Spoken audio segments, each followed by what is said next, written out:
With Doubtnut, get instant video solutions to all your maths, physics, chemistry, and biology doubts. Just click the image of the question, crop the question, and get instant video solution. Download Doubtnut app today.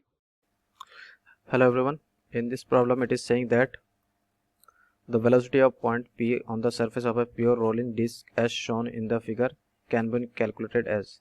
So this is the case of pure rolling. So in case of pure rolling we have this physical situation here. So in case of pure rolling we know that this particle will have a velocity vector like this, and next it will have a tangential velocity vector.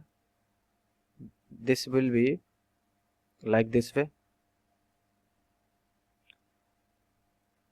So here from this figure we can see that here angle between this is our tangential speed.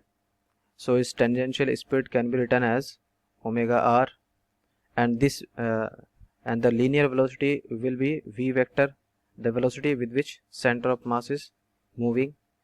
So here angle, this angle will be also theta.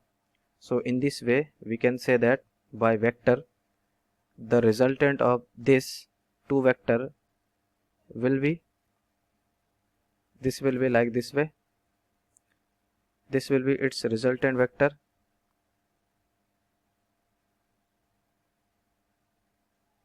and this resultant I can write this resultant, that is VR.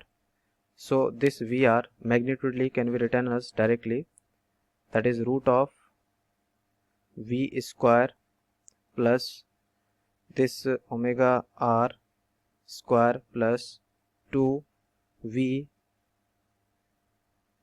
into omega r into cos of theta.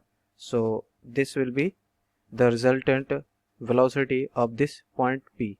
So this will be final answer of this given problem. Thank you. For class 6 to 12, IIT JEE and NEET level. Trusted by more than 5 crore students. Download Doubtnut app today.